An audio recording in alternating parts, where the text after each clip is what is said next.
enjoyment of physical subsistence, and in order to fulfill their desire, they sometimes take even very bad ways to do that. They actually lost themselves in the pursuit of this kind of desire, but instead, in your whole heart, what you feel is loyal, depression, something. We don't know what we want. You might laugh. You might say, "Oh, that's some of the that not happened to me. I'm a good guy. I just work very hard for my family.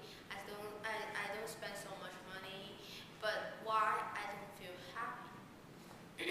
That's a good question. That is another topic I just mentioned about is persistence. You want everything to go to the right track of what you have expected. And that's what most religion appeals to. You want something, you go to the super being and pray and sacrifice and in order to get what you want. If you get what you want, you believe in this super being. But if you don't, you just disregard it. If you take a serious look at what we have done, you may suddenly realize that is also a very bad misunderstanding. And actually, that's what Buddhism different from other religions, which I do appreciate a lot. As I grew up as a Buddhist, I also experienced the period of suspecting, doubting about what I've learned about Buddha. When I finally encountered these two things, when I compare Buddhism to other religions, I suddenly realized actually Buddhism is a very logical and airtight philosophy to actually deliver people from the misery rather than give people the temporarily what they want to satisfy their needs. It's like even it's like feeding a people.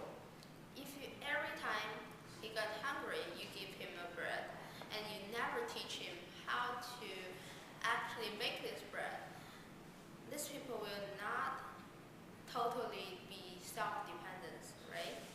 So that's what Buddhism appeals to.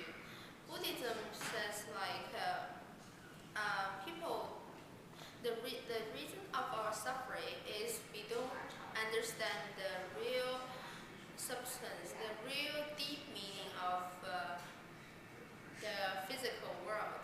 We are driven by the ignorance, and we are actually not living in the real world. What does it mean by not living in the real world? You might start thinking about what I have talked before. Is this the real world we are living? I'm not talking about the notion of we're gonna go to hell after death, we're gonna go to heaven. It's right now, right the minute, are we living in the real world? Are all the stuff around us real? That sounds very baffling and hard to understand at the first. I myself don't understand it either. As I talked before, how can you absolutely sure what you have touched, what you have experienced are real? There's not exclusive proof of that. Otherwise, the scientists will actually can prove that. Just like what we have saw we have saw the movie. What is that talking about? Inception? Yeah. It's hard for people to act absolutely sure they are living in the real world. How about we not living in our real world. Where are we living at? And the answer would be, we live in a self-constructed world. We think what we pursue is not real thing. We are born with nothing, and we will die. Born alone, die alone is very hard. It's a common fact for everyone. And all the thing we got are world. That's why Buddha have tried a lot to persuade people. In order to increase your wisdom I talk about is the path to enlightenment. In order to increase your wisdom, you have to see through things. It's like there is a very, very famous saying, 色即是空. It's what this talk about. 色 is the expression of all kinds of law, and everything is world. That is the answer to our misery, because we are baffling by the actually world stuff and wrongly pursue the wrong direction, and driven by those useless desire. That's why we cannot feel real bliss and happiness. Bliss is another word, commonly is another Buddhist category. It says the true happiness. True happiness is not temporary. It's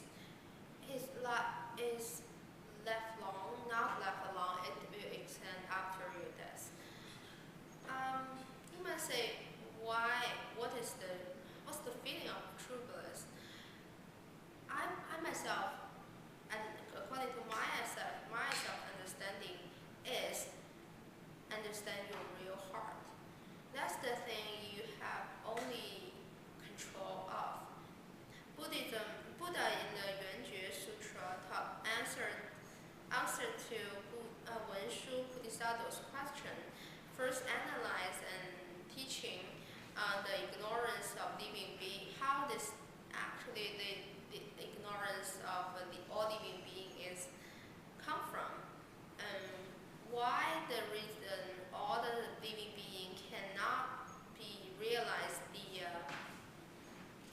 that everything is actually the result of karma, and also analyze the all kinds of twisted understanding and the misunderstanding of of people who persistently pursue the useless thing, like the money and the reputation, all kind of empty things, and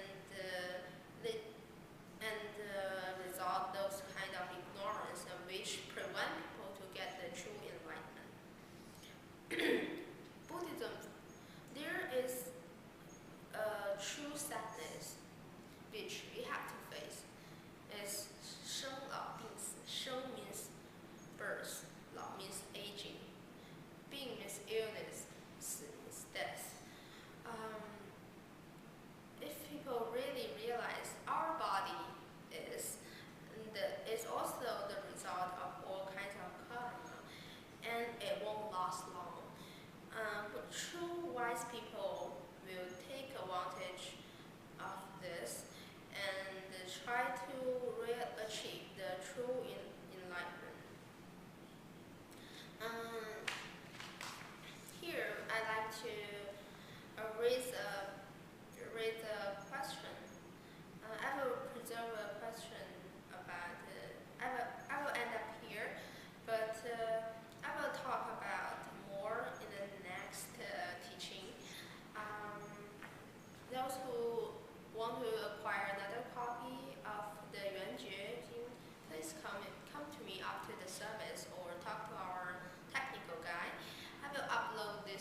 time, in the coming week, she gonna take the volunteers to the senior center, helping them to do some good deeds. And also, Mr. Wang, Master Wang, who in charge of the sutra workshop and the teaching. He's very generous. He's gonna organize a workshop about this teaching. People who interested in this workshop, let's go upstairs, and we can go upstairs to do meditation after this service. And okay, thank you for